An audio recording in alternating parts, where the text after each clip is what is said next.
da nossa irmã Michele, do nosso irmão Greg, né? Eliel depois vai gravar um podcast com a irmã Michele para pegar os testemunhos dela. Eu te convido a abrir a sua Bíblia. No livro de Romanos, capítulo 12. É um versículo bastante conhecido, eu cito sempre esse versículo aqui na igreja, Romanos. Eu te convido a se pôr de pé, para a gente não perder aquele hábito de ficar de pé. E profetizar uma palavra para o irmão aí, ó. Romanos capítulo 12, o verso 1 e o verso 2. Livro de Romanos, capítulo 12, o verso 1 e o verso 2. Todos acharam? Quem não achou, acompanhe pelo Datashow, que diz assim, ó. Portanto, irmãos, rogo-lhes pelas misericórdias de Deus, que se ofereçam em sacrifício vivo, santo e agradável a Deus. Este é o culto racional de vocês. E não se amoldem ao padrão deste mundo, mas transforme-se pela renovação da sua mente, para que sejam capazes de experimentar e comprovar a boa, agradável e perfeita vontade de Deus. Pode tomar seu assento. Era para sentar não, mas já que sentou, eu gostaria que você falasse, sentado mesmo, fala para o seu irmão assim, ó, você é a oferta para Deus. Fala de novo para o seu irmão, vamos lá? Coloca aí, Eliel. Agora a gente tem que ter tema na mensagem, né? Agora o negócio está chique. Cadê Eliel?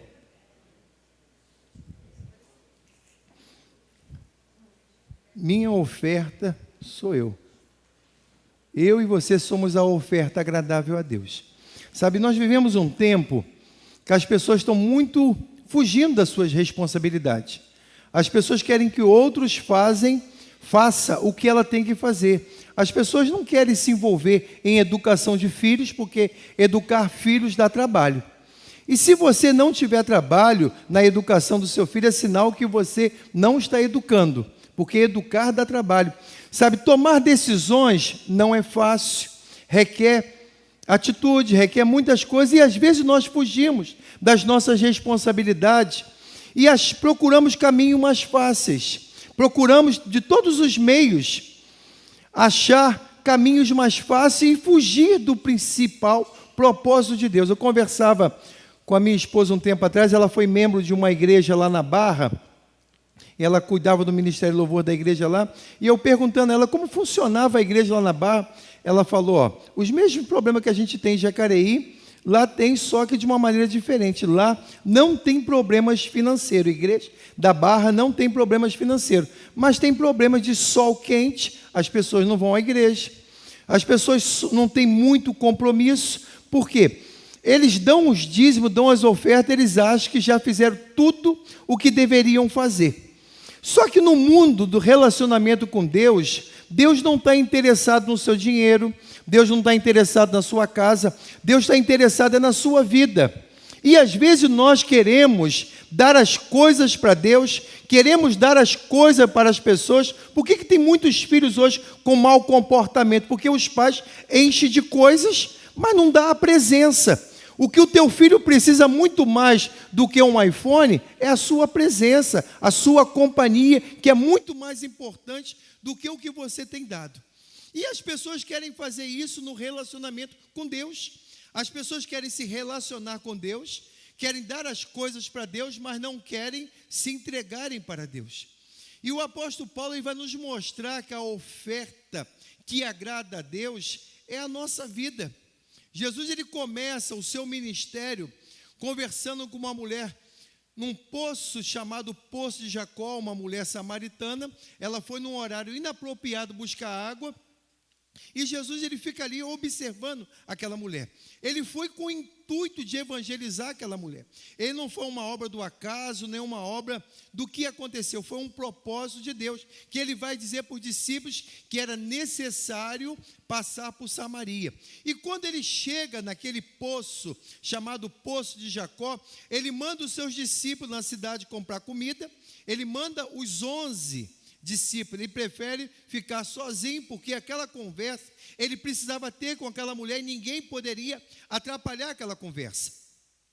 E de repente aquela mulher chega naquele horário para pegar aquela água e Jesus começa a conversar com ela. Esse texto você vai encontrar em João, capítulo 4, do verso 22 em diante. E quando aquela mulher chega com um cântaro dela para pegar a água ali, Jesus pede a ela um pouco daquela água, e aquela mulher olha para Jesus, ela faz uma leitura de Jesus e vê que ele é um judeu pela sua arrumação, e ela falou: como pode tu, um judeu, me pedir água? Será que você não se sente constrangido e ainda pedir água para uma mulher? Ele falou: mulher, se você soubesse quem te pede água, você que me pediria, eu lhe daria água viva. E Jesus começa aquele diálogo com aquela mulher, ele começa a mudar a mente daquela mulher, ele muda o comportamento daquela mulher, e no final do texto aquela mulher vai dizer assim: mas por que vocês judeus dizem que é em Jerusalém que se deve adorar a Deus, se esse poço foi o nosso pai Jacó que deixou para nós? E Jesus vai dizer para a mulher o seguinte: eis que vem dias, e o dia já chegou, em que os verdadeiros adoradores adorarão o Pai em espírito e em verdade, e não importa o lugar. Jesus estava dizendo para aquela mulher que o culto que se oferece a Deus não é especificamente num lugar determinado. Aqui é um lugar de nós congregarmos. Mas o meu culto, ele começa em casa. O seu culto, ele começa na sua casa. O seu culto começa na rua, quando você acorda. O nosso culto, ele começa quando o dia amanhece. Isso aqui é uma extensão do que eu estou sentindo no meu dia a dia. Se eu tive um dia difícil, eu vou entrar aqui com muitas dificuldades de adoração, muitas dificuldades de prestar o meu culto, e eu vou sair se queixando que o ar-condicionado estava gelado, o pastor falou demais, muita coisa num culto, e ele não conseguiu. Ele vai arrumar uma desculpa, mas o problema não é o ambiente, porque o culto não é ambiente, o culto é pessoal. O culto, ele é pessoal, a entrega, ela é pessoal. Por isso que Paulo, ele vai escrever essa carta aos Romanos no capítulo 12, e ele vai fazer um apelo àqueles irmãos, dizendo assim: rogo, pois, que pelas misericórdia de Deus, que apresenteis os vossos corpos em sacrifício vivo, santo e agradável a Deus, que é o vosso culto racional. Paulo estava dizendo para aquele pessoal: gente, o culto de vocês é culto de gente viva, não é culto de gente morta, não é culto de pessoas que estão angustiadas ou aprisionadas, é culto de pessoas que entenderam o ambiente. As pessoas entenderam que a vida dela foi criada para o louvor, independente do que eu esteja passando, independente do que eu esteja vivendo. O meu culto não depende da minha circunstância, porque se o meu culto depender das circunstâncias, a minha adoração vai ser adoração circunstancial. O que é uma adoração circunstancial? Deus me abençoa, eu estou feliz. As portas se fecham, eu estou aborrecido. As coisas acontecem na minha vida, resposta de oração vem rápido, eu estou feliz da vida. Mas quando a resposta não vem? Quando as portas estão fechadas, não foi isso que o diabo ele vai dizer para Deus? Quando você lê lá no livro de Jó, no capítulo 1 e no capítulo 2, você vai ver a única vez que o diabo ele se apresenta diante de Deus. Sabe que com a morte de Jesus, com a crucificação de Jesus, você não vai ver mais isso, porque a partir da morte de Jesus, ele reconciliou todas as coisas, tanto no céu como na terra. Mas o diabo se apresenta como um representante da terra, autoridade da terra, e nessa reunião ele vai lá aonde Deus estava. Não é propriamente o trono de Deus, porque o lugar do trono de Deus é santo demais, o diabo não entra, ele já foi expulso, mas era um local aonde Deus estava presente, reunido com os santos, com os anjos. E o diabo se apresenta, e Deus pergunta para o diabo: da onde tu vieste? Ele falou: de rodear a terra e passear por ela. Sinal que não era na terra essa reunião, era num lugar no cosmos aí, era num lugar nas regiões celestiais, como Paulo vai dizer em Efésios capítulo 6, que a nossa luta não é contra a carne nem contra o sangue, mas sim contra principado e potestade que atuam no mundo espirituais. E a Bíblia vai dizer que Deus pergunta para o diabo assim, para o Satanás: observaste meu servo Jó? Viste como ele me adora, como ele me serve? E Satanás falou para Deus: te adorar do jeito que ele vive é fácil. Tu o cercaste de bênção. A vida dele é um balde de bênção. O cara tem resposta para tudo, uma vida abençoada, uma vida vitoriosa, uma vida de muita abastança. Te adorar assim é fácil. Agora tira o que ele tem para ver se ele vai te adorar. Aí a Bíblia fala que Deus permite o Satanás entrar na vida de Jó e num dia ele tira tudo que Jó tem. Isso é para nos mostrar que os nossos bens são passageiros. Aquilo que nós achamos e nos apegamos, achamos que nunca vai acabar, um dia pode acabar. Sabe, o que é eterno é o nosso relacionamento com Deus. E a Bíblia fala que o Satanás, ele sai dali, ele tira tudo de Jó. E depois que ele tirou tudo que Jó tinha, a Bíblia fala que Jó, ele fica ali ajoelhado e ele faz uma oração. Nu eu vim a este mundo e nu eu tornarei para ele. Deus deu, Deus tirou, louvado seja Deus. Aí a Bíblia fala no capítulo 2 que o diabo ele volta para a reunião e Deus falou, viu que ele não murmurou? Viu que ele não blasfemou porque tu tiraste tudo que ele tem? E o diabo, e Satanás vai dizer para Deus, pele por pele é fácil, agora toca na saúde dele, toca na saúde dele, que eu quero ver ele te adorar com a perda da saúde. E Deus permite que Satanás toque na saúde de Jó. E Jó, além de perder tudo que ele tinha, perdeu 7 filhos, 3 filhas, perdeu todos os bens, perdeu toda a riqueza que ele tinha.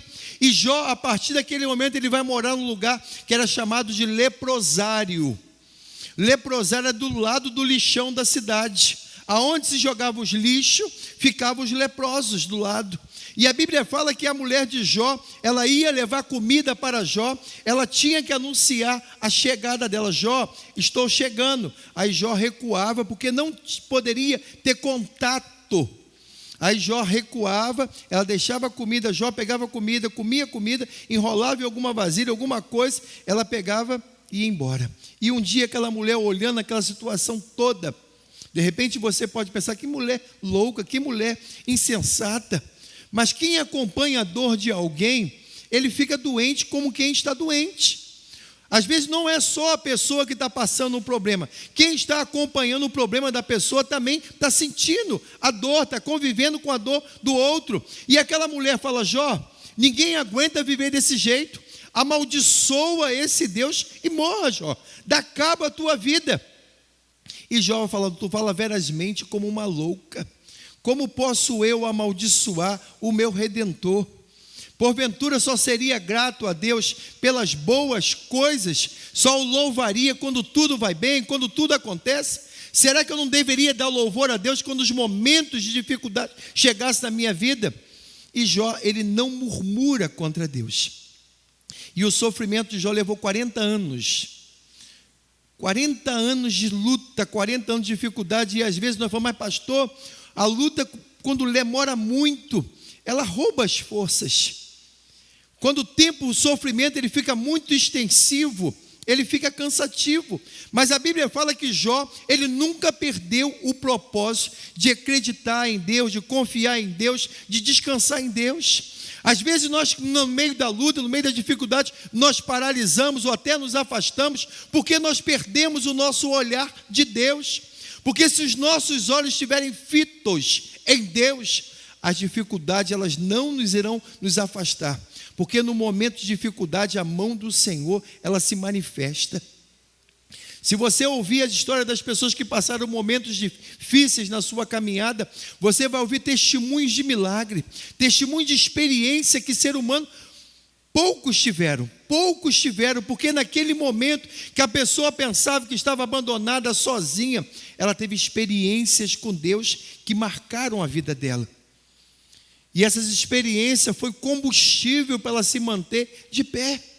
E às vezes nós adoramos a Deus por circunstâncias, a verdade é essa. Às vezes o nosso culto, mas eu não estou muito bem para cultuar, porque eu estou passando por uma dificuldade. Eu não estou muito bem porque as coisas não estão acontecendo na minha vida. Eu estou com uns probleminhas, uma luta aí. Será que a nossa adoração depende, o nosso culto depende do que eu estou passando, do que eu estou vivendo? Ou o nosso culto é uma entrega? Será que o nosso culto é um culto circunstancial? Ou o nosso culto realmente é uma devoção pelo que Deus já fez? Sabe, eu gostaria que você saísse desse lugar hoje pensando que tipo de culto você tem ofertado a Deus, porque a oferta que Deus procura não é o nosso dinheiro. A oferta que Deus espera de mim e de você não é que nós marquemos presença neste lugar, porque às vezes nós até falamos, mas eu fui à igreja, eu marquei presença na igreja. Mas como que você cultuou?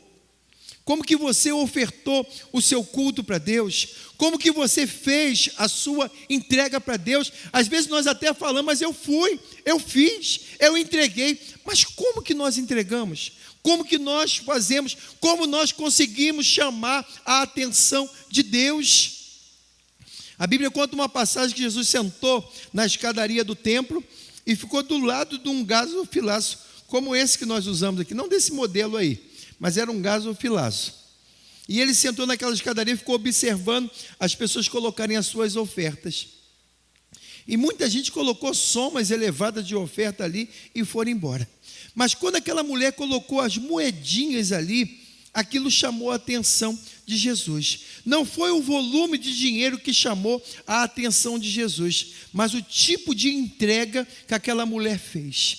Às vezes nós até damos, mas como que nós entregamos? Como nós fazemos? Às vezes nós vamos, mas pastor, eu até caminho, eu estou pedindo ao Senhor, mas como que eu estou pedindo? Como que eu estou orando? Como que eu estou buscando realmente a Deus? Porque a Bíblia nos ensina que as mãos do Senhor não estão encolhidas e nem os seus ouvidos agravados para que não possa ouvir a nossa oração e não possa nos abençoar. Deus tem prazer em abençoar o seu povo. E às vezes nós não somos, não é porque nós estamos ofertando ou estamos fazendo, mas é como nós estamos fazendo. Porque Deus, ele não avalia o tipo de oferta, ele avalia a intenção da oferta. Ele avalia a oferta. Sabe, ele não avalia o valor da oferta, mas como que está sendo entregue a oferta. E às vezes nós não prestamos atenção à oferta que nós estamos prestando a Deus num culto como esse. E o apóstolo Paulo, ele vai chamar a atenção dessa igreja de Roma. Ele vai fazer esse apelo: eu rogo, pois, irmãos, que pela misericórdia de Deus, que apresenteis os vossos corpos. Paulo está dizendo, a oferta que você vai levar para Deus é a sua vida. A oferta que Deus está esperando receber hoje aqui, não é o dinheiro que você colocou, é o seu coração, a sua vida, a intenção do seu coração. E às vezes nós não avaliamos isso, e não paramos para refletir que a oferta somos nós. A oferta sou eu, a oferta é você. E como nós temos ofertado a Deus? Como está a nossa oferta para Deus? E o apóstolo Paulo vai dizer no verso 2 dessa mesma carta, que nós não podemos nos amoldar nos padrões desse mundo. O que é moldar? Às vezes as pessoas pensam que moldar é uma coisa semelhante. É muito mais do que isso. Moldar é tomar a forma. Paulo está dizendo, vocês não podem tomar a forma do mundo. O mundo vê o evangelho, a igreja de um jeito, mas vocês precisam ver diferente. As pessoas não entendem o que é cultuar a Deus, mas você tem um conhecimento. Você sabe que quando você entra neste lugar, isso aqui é diferente. O Maurício já contou uma experiência aqui de uma palavra profética que ele trouxe domingo passado, e uma pessoa recebeu a palavra e foi agraciada. Aí de repente você, mas pastor, no meio de tanta gente, só um, porque de repente só ele abriu o coração, só ele tomou posse. Às vezes muita gente no ambiente como esse não toma posse, não entende o que é culto, não entende o poder de Deus, não entende a atmosfera do que Deus pode realizar. A Bíblia conta que uma multidão acompanhava Jesus. Aonde Jesus ia, tinha sempre uma multidão acompanhando. E um dia uma mulher botou no coração, uma mulher que tinha uma hemorragia há 12 anos, ela botou no coração que se tão somente ela tocasse na bainha do vestido de Jesus, da túnica de Jesus, ela seria curada. Aí eu te pergunto, mas quanta gente tocou? Quanta gente fazia o que aquela mulher fez? De repente você, mas pastor, o que aquela mulher fez, o que todo mundo fazia, mas aquela mulher fez diferente. Ela fez diferente, por mais que fosse a mesma coisa que todo mundo fazia, mas ela fez com uma intenção diferente. E a Bíblia fala que quando aquela mulher toca na bainha, porque na bainha do judeu, da túnica do judeu, eles colocam algumas tranças, ainda mais se for nazireu. Jesus era nazireu, tinha um voto de nazireado, tinha 7 bainhas, 7 tranças, 7 cordões, e eu acredito que aquela mulher tocou nenhum desses cordões, porque ela acreditava que Jesus, ele expelia tanta santidade, que até a roupa dele tinha santidade, e ela saiu com o propósito de tocar. Ela tocou naquela bainha, porque ela sabia que ela não poderia ir por cima, porque ela era uma mulher discriminada, ela tinha que ir por baixo, e ela foi por baixo e toca na bainha do vestido de Jesus. Jesus para aquela multidão, e ele pergunta: quem me tocou? Quem me tocou? E Pedro vai dizer: Senhor, essa multidão te aperta e te oprime, e tu pergunta quem te tocou? Está todo mundo te tocando, está todo mundo tendo contato com o Senhor, todo mundo colocando a mão no Senhor. E o Senhor pergunta quem te tocou. Jesus vai dizer para Pedro: Pedro, alguém me tocou diferente, porque de mim saiu virtude. Alguém me tocou com uma intenção diferente. E aquela mulher, ela se apresenta ali, ela fala: Senhor, fui eu que te toquei. Fui eu que toquei, Senhor. E no mesmo instante que ela tocou em Jesus, a hemorragia parou. Aquela mulher entendeu o que é uma adoração, o que é uma prestação de culto. Ela entendeu como funciona o mundo espiritual, e às vezes nós estamos na igreja e não entendemos nada. Não quer dizer que você vai receber quando nós entendemos. Nós precisamos entrar neste lugar e falar: Senhor, abra o meu entendimento, abra, Senhor, abra meu entendimento, e eu quero ser a oferta para o Senhor nessa noite. Eu quero te ofertar um culto de uma maneira que realmente chame a sua atenção, porque chamar a atenção de Deus não é passar o culto pulando e nem falando em línguas. Não é isso. Não é passar o culto falando profecia, entregando manto, nada disso. Culto que Deus espera é a nossa devoção e a nossa atenção. Às vezes nós entramos aqui, estamos até com o corpo presente, mas a cabeça está lá fora. A cabeça lá fora está, vê a hora do culto acabar, de ir embora, de resolver, de fazer um lanche, dormir, que amanhã tem tanta coisa para fazer. Aí ele vai entrar num lugar como esse, nada vai mudar na vida dele, nada vai acontecer. Aí você depois vai dizer assim: mais um culto que eu vou e nada vai mudar na minha vida. Mais um culto que eu vou ouvir aquele pastor Wilson fala pra caramba, falando, e nada vai mudar na minha vida.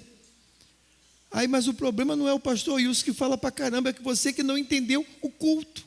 Você que não entendeu que esse local é um local profético. Esse local é lugar de milagres. Aonde Jesus se faz presente não acontece milagres. A Bíblia nos fala isso: aonde Jesus se faz presente acontece milagre. Mas por que não acontece milagre na sua vida? Será que o problema está em Jesus? Será que ele mudou? Será que hoje em dia ele não faz como fazia antigamente? Será que ele hoje não manifesta mais o seu poder como ele manifestava antigamente? Não. A Bíblia diz em Hebreus capítulo 13, o verso 8, que Jesus Cristo é o mesmo ontem, hoje e será eternamente. Ele não muda. O seu poder não tem variações. O seu jeito de ser, a sua natureza, ela não altera por nada. Ele nunca vai deixar de quem ele é, deixar de ser quem ele é, por causa de circunstância, porque ele é Deus. Ele não muda, somos nós que mudamos, e às vezes não entendemos o que é culto, não entendemos que a oferta somos nós que trazemos os nossos corpos a este lugar, e tem que ser uma oferta viva. Eu posso entrar aqui mal, posso. Eu posso vir me arrastando, posso. Mas quando eu chegar nesse lugar, eu preciso: Senhor, que a minha oferta seja viva. Se eu sair de casa cheio de problema, doença está rondando a minha casa, dificuldade tem me assolado, mas esse lugar é lugar de prestar culto ao Senhor. Esse lugar eu me reúno com os meus irmãos, e eu entendo que este lugar é um lugar profético. É um lugar de adoração, é um lugar de prestação de culto, e culto é isso. Culto tem que ter entendimento. Se eu não tiver entendimento, não é culto racional. A gente vê isso na internet aí, uns cultos que as pessoas ficam rodopiando, vai para um lado, vai para o outro, grita de um lado, aqui grita um outro, quebram um púlpito, derrubam tudo, mas não é culto racional. Aí você pergunta, o que mudou na sua vida? Ah, não sei, eu senti uma emoção, eu senti um frisson no culto. Emoções são variadas. Às vezes nós temos algumas emoções primárias que faz parte do corpo, e às vezes temos emoções secundárias que faz parte do nosso processo cognitivo, mas que não vai mudar realmente nada, se nós não estivermos com entendimento do que é cultuarmos a Deus, o que é adorarmos a Deus, qual é a intenção de vir a este lugar, qual é o propósito de Deus estar aqui nesse lugar. É por isso que Paulo vai fazer esse apelo: eu rogo os irmãos que pelas misericórdias de Deus, que apresenteis os vossos corpos em sacrifício vivo e santo e agradável a Deus, que é o vosso culto racional. E não vos conformeis com este mundo, mas antes o transformai pela renovação do vosso entendimento, para que possais experimentar a boa, perfeita e agradável vontade de Deus. Paulo vai dizer que quando nós temos entendimento do que é culto, nós recebemos de Deus a boa, perfeita e agradável vontade. Essa questão de receber de Deus a boa, perfeita e agradável não quer dizer também que eu vou receber, vou entender o culto, no dia seguinte a minha vida vai mudar. Nem sempre isso. Às vezes a gente vai entrar num culto como esse, vamos cultuar com toda alegria, e a gente vai chegar em casa e o problema continua no mesmo lugar. Mas o que mudou? O meu comportamento mudou. A minha maneira de ver as coisas é diferente. A minha maneira de lidar com as coisas é diferente. O problema às vezes não muda, mas eu mudei diante do problema. O meu comportamento é outro. Eu vou lidar de maneira diferente. E às vezes nós precisamos disso. Deus às vezes está permitindo algumas dificuldades até para mudar o nosso comportamento, a nossa maneira de ser. Nós queremos moldar as coisas nos padrões do mundo, e não é. Vida com Deus é diferente. Os padrões do mundo é um, os padrões de Deus são outros. E quando você estuda a Bíblia, você vai descobrir que muitos daqueles homens do passado, eles entenderam que servir a Deus, andar debaixo da obediência a Deus, era mais importante do que sonhar, do que desejar os seus próprios objetivos. Eles entenderam que agradar a Deus era prioridade na vida deles. A Bíblia fala que os 3 profetas que nós chamamos de profetas maiores, Isaías, Jeremias e Ezequiel, eles são chamados de profetas maiores porque eles escreveram mais. Não que eles tiveram mais proeminência em Israel, mas que tiveram um legado de mais revelações, de mais tempo profetizando, mais tempo sendo usado por Deus. E esses 3 profetas, quando você vai estudar a vida desses homens, você vai ver que quando Deus começa a chamar Isaías, a primeira coisa que Deus vai tirar, o amuleto que ele tinha, que era o rei. Ele era parente do rei. A Bíblia vai começar dizendo assim: no ano em que morreu o rei Uzias, eu vi o Senhor assentado num alto e sublime trono. Isaías começou a despontar o ministério dele após a perda do parente dele, porque o livro não começa no capítulo 6, começa no capítulo 1, mas ele começa a ter experiências com Deus a partir daquele momento. E essas experiências começam a tomar um nível de intensidade tão grande que Deus vai dizer para o profeta: olha, Isaías, eu quero que você profetize em Israel 3 anos e meio nu. Eu não quero que você profetize com roupa, você vai profetizar nu. Imagina o constrangimento que era para um profeta profetizar nu. Mas Deus queria chamar a atenção do povo. Deus não queria humilhar o profeta. Deus queria mostrar a nudez espiritual que o povo estava, porque um sacerdote, um profeta andar com pouca roupa era sinal de humilhação para o povo. E Deus falou: você vai profetizar 3 anos e meio. E a Bíblia fala que o profeta Isaías obedeceu a ordem de Deus e profetizou por 3 anos e meio. Você vai dizer: mas pastor, mas ele teve uma revelação. Quantas revelações nós temos? Quantas coisas que Deus fala conosco, orientações que Deus nos dá. Quantas coisas Deus nos mostra, mas nós não queremos obedecer porque nós estamos atrás das nossas vontades. E a Bíblia fala que esse profeta profetizou por 3 anos e meio. Aí depois do profeta Isaías, Deus levanta um profeta chamado Jeremias.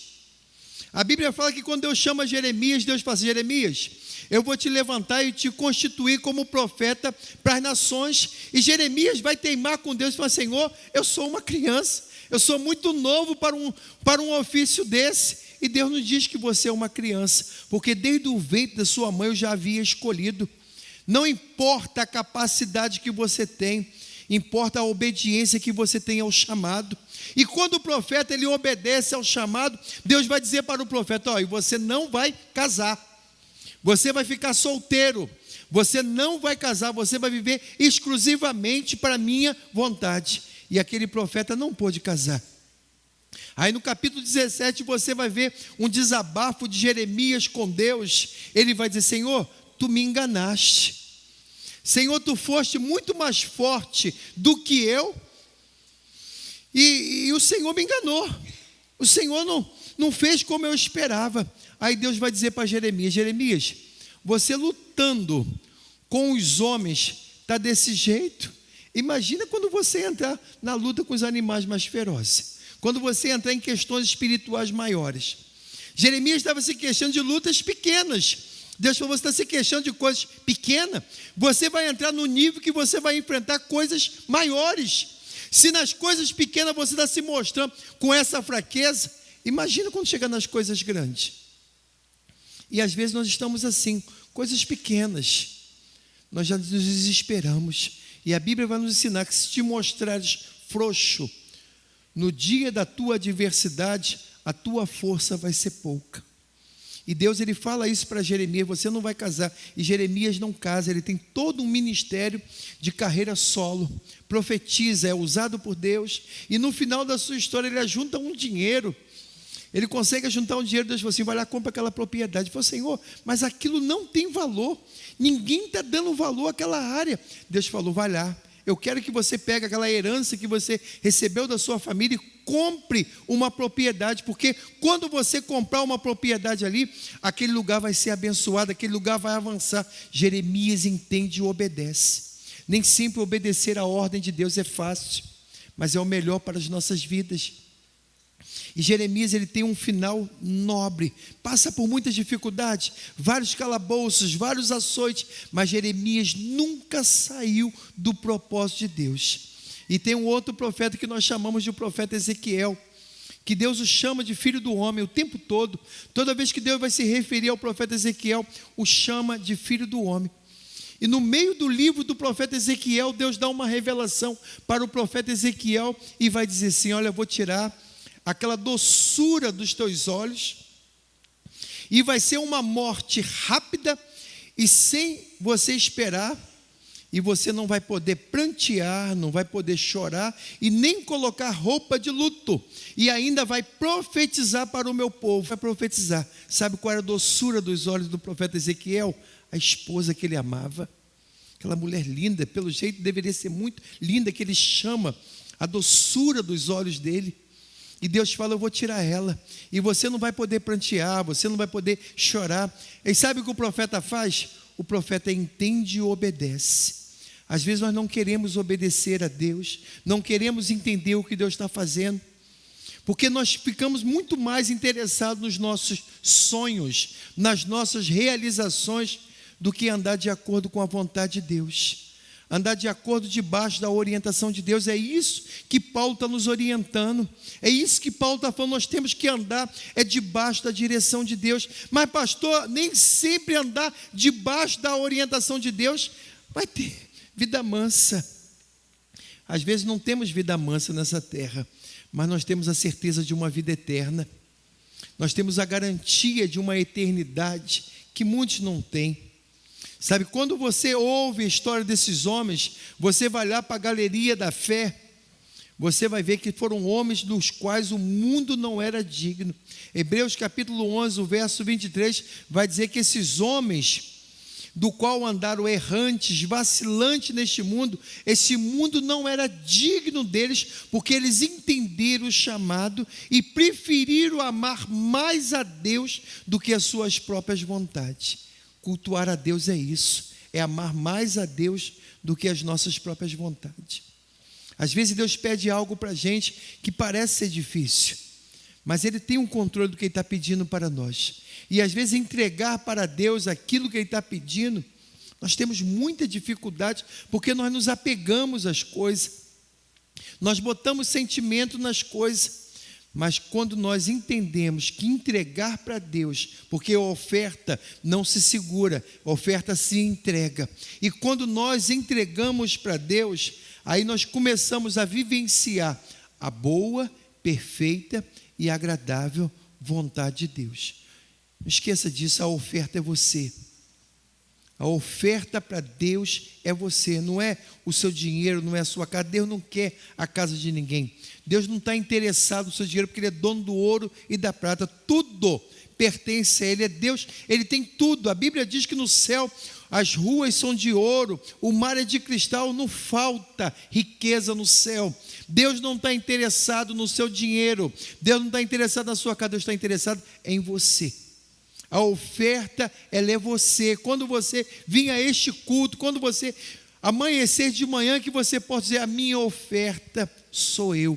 Eu vou prestar o meu culto no meu dia a dia, na minha escola eu sou a oferta de Deus, no meu trabalho eu sou a oferta de Deus, aonde eu passo eu sou a oferta de Deus, aonde eu chego eu sou o bom perfume de Deus. E quando eu e você vivemos desse jeito, vivemos de um jeito que agrada a Deus, de um jeito que enaltece o nome de Deus. E nós precisamos entender isso. O culto sou eu, o culto é você. A oferta que Deus espera é eu e você. E nós não podemos atrapalhar nem estragar a nossa oferta. A nossa oferta, ela tem que ser perfeita para Deus. A nossa oferta tem que ter inteireza mesmo, ela não pode ser dividida, ela não pode ser corrompida, tem que ser inteira para Deus, e a oferta é você. E eu gostaria de convidar a você a se pôr de pé, por gentileza. E eu gostaria que nessa noite você falasse: Senhor, me ensina a ser uma oferta que te agrade. Me ensina, Senhor, a ser uma oferta que verdadeiramente enaltece o Teu nome, porque às vezes nós estamos tão preocupados só receber de Deus, só queremos arrancar de Deus, e nos esquecemos que não é arrancar de Deus que nós vamos arrumar alguma coisa. É quando nós entregamos para Deus que nós conseguimos alguma coisa dele. Ana, enquanto ela não entendeu que a oferta tinha que ser aquele primeiro filho, Deus não lhe concedeu outros filhos. Enquanto Ana não entendeu que aquela oferta tinha que ser o sonho dela, ela não pôde ser uma mãe. Mas quando Ana entendeu que a oferta que ela precisava entregar para Deus era a vida dela e o sonho dela, Deus lhe deu outros filhos. Deus fez dela mãe de filhos. Não fez ela mãe de um filho, fez dela mãe de filhos, porque ela entendeu que a oferta era ela. A oferta é você, a oferta sou eu. É Deus, é a gente que Deus está querendo. Deus não está querendo essa iluminação, esse som, esse ambiente. Deus não está interessado com isso, porque no céu é muito melhor do que isso. A adoração do céu é muito mais perfeita do que nós fazemos aqui. Mas Deus está interessado na gente. Deus está à procura dos verdadeiros adoradores. Foi o que Jesus falou para aquela mulher. O Pai procura os verdadeiros adoradores, que adoram o Pai em espírito e em verdade. Porque o verdadeiro culto não é uma roupa bonita, não é uma roupa elegante, não, faz parte, faz. É um lugar agradável, gostamos disso. Mas não é a roupa, não é o dinheiro, não é o tempo que você passa aqui, mas sim a devoção do coração, a intenção que está no teu coração, que é o importante para Deus. E Deus ainda está procurando os verdadeiros adoradores. E Ele falou que o Pai procura os verdadeiros adoradores, que adoram o Pai em espírito e em verdade. A adoração ela só acontece quando há espírito e a verdade. Mas pastor, Nós adoramos a Deus se não tiver verdade? Não há adoração. Pastor, eu adoro a Deus quando não estou em espírito? Não há adoração, porque a adoração Jesus ensinou que é em espírito e em verdade. Como funciona esse culto? Como funciona essa adoração que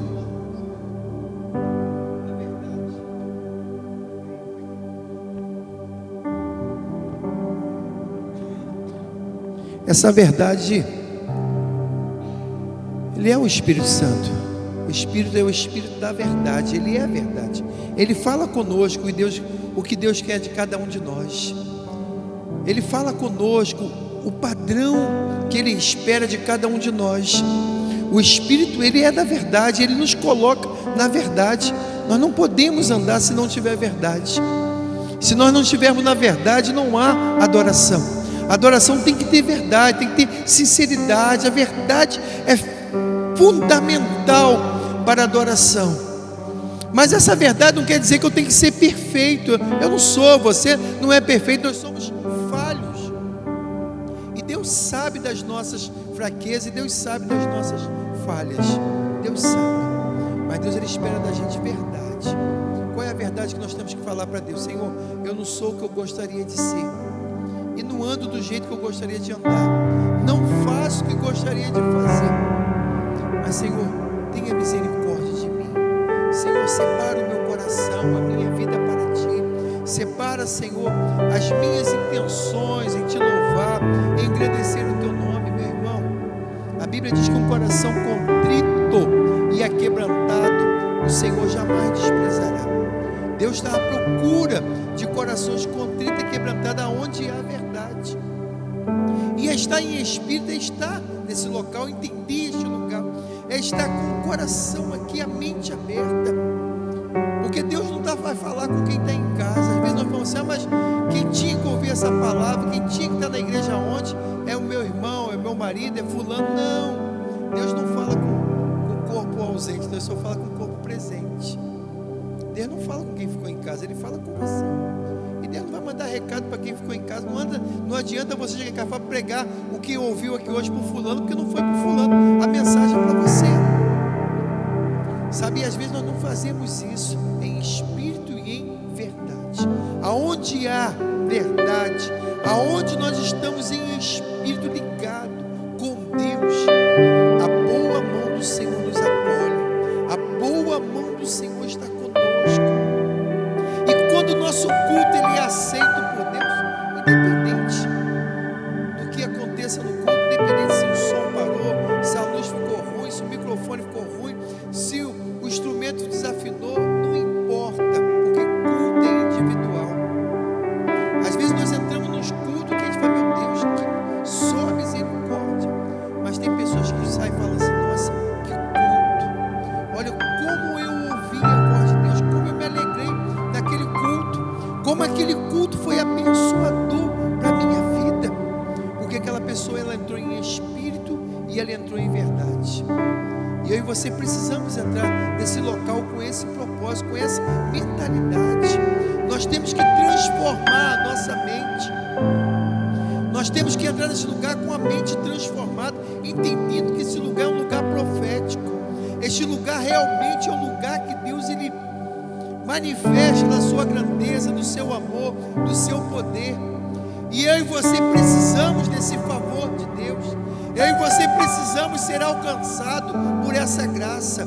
Só que às vezes nós perdemos a oportunidade porque nós não entendemos. E às vezes eu falo assim para as pessoas, não entendeu nada.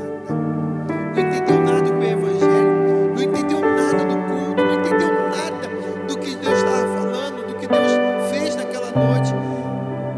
Aí você fala, mas pastor, porque é novo? Não, às vezes é cascudo de Evangelho, mas ele ainda não está com o coração entendido do que é a adoração, do que é o culto que Deus espera de cada um de nós. E enquanto nós não entendemos o que é um culto a Deus, as coisas também não acontecem na minha vida, na sua vida. Para as coisas acontecerem, nós precisamos entender. Não estou te falando isso de prosperidade financeira, não. Esse entendimento, as coisas mudar, o teu coração mudar. Porque às vezes nós vamos chegar em casa, a situação está a mesma, mas o nosso coração mudou, a nossa atitude mudou, a nossa aparência mudou, a nossa forma de adorar mudou, sabe? As coisas aos nossos olhos continuam do mesmo jeito, mas o meu coração mudou. Foi o que aconteceu com Ana. Quando Ana entendeu, ela saiu dali diferente. Quando Ana entendeu o que era a oferta que Deus esperava, ela saiu daquele local diferente. E a Bíblia fala que naquela noite ela foi para sua casa, coabitou com seu esposo, ria da vida dela. E eu gostaria que você nessa noite baixasse a sua cabeça e falasse: Senhor, eu quero entender o que o Senhor quer da minha vida. Às vezes nós fazemos jejum para Deus mudar circunstâncias. Nós fazemos jejum para Deus mudar situações, mas às vezes Deus não está querendo mudar as circunstâncias agora. Ele quer mudar primeiro o nosso coração, Ele quer mudar primeiro o nosso comportamento. E às vezes Deus fala com a gente nitidamente isso. Eu, quando chegava aqui hoje, eu conversava com a minha irmã Lisiane ali, e a gente conversava sobre o problema de saúde da minha esposa. E eu falava para ela, falei: Lisiane, não é por falta de oração, não é por falta de propósito. Eu fiz até um propósito esses dias, um propósito grande de jejum e oração pela vida dela, mas a coisa não mudou ainda. Aí o Espírito Santo falou na mesma hora ao meu coração: não é as coisas que tem que mudar, é o coração que tem que mudar. Wilson, eu só vou mudar as coisas quando o coração entender o que eu estou fazendo, quando você sentir paz, tranquilidade e descansar totalmente, eu posso fazer. Essa mensagem que eu estou pregando para você foi Deus falando comigo hoje. Eu entrei nesse lugar e falava isso comigo. Não é nada do que eu ia falar, eu só dei um tema ali hoje para o Eliel, mas não é nada disso. Sabe, Deus está querendo essa mudança na nossa mente, o nosso comportamento, como nós entramos neste lugar, como nós entendemos o que é cultuar a Deus, o que nós entendemos o que é ofertar a Deus. Deus está interessado na sua vida. Quando você entender o que Deus quer da sua vida, Ele muda da noite para o dia, é rápido. Para Deus mudar as circunstâncias, é rápido. Deus muda as coisas, Ele vira a chave de uma maneira rápida. Aí nós falamos, como o salmista vai falar no Salmo 126, quando o Senhor mudou a nossa sorte, ficamos como quem sonha, a nossa boca se encheu de riso, os nossos lábios de cântico, e as nações diziam: grandes coisas fez o Senhor por eles, por isso que eles estão alegres. Deus, quando muda a situação, a gente fica assim como quem sonha, a gente fica: rapaz, como que Deus fez isso? É quando nós entendemos o processo que Ele quer que nós passamos, quando nós entendemos o que é cultuar a Ele, o que é ofertar a Ele, o que é trazer o nosso culto, quem é o culto que Ele espera da gente. Eu gostaria que você abaixasse a sua cabeça. Eu gostaria de orar com você nesse momento. Eu não vou orar por você, eu vou orar com você. Pai, nesse momento nós levantamos a Ti a nossa voz. Senhor, a Tua palavra ela foi pregada, aquilo que o Senhor colocou no meu coração, eu não tenho dúvida, Senhor, que foi entregue. Mas tem muitas pessoas que ainda não entenderam, tem muita gente que não compreendeu, tem muita gente, Senhor, na Tua casa vai sair do mesmo jeito que entrou. Senhor, vai passar anos, ó Pai, e não vai mudar, porque não abriu o coração para entender. Não há uma disposição, Senhor, de mudança, não há uma disposição de entrega.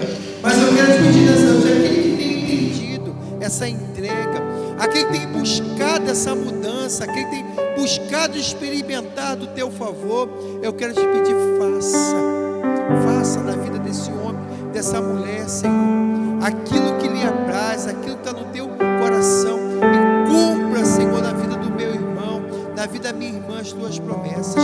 Aqueles que ainda não entenderam, que haja um despertar, que haja um entendimento, que o Teu Espírito Santo possa falar de uma maneira, Senhor, que ele entenda com mais facilidade, que o Teu Espírito Santo possa, Senhor, fazer de um jeito, Senhor, que este homem, que esta mulher possa entender com mais facilidade. Mas eu também te peço, faça, não permita ficarmos tanto tempo na tua casa sem entendermos, ó Pai.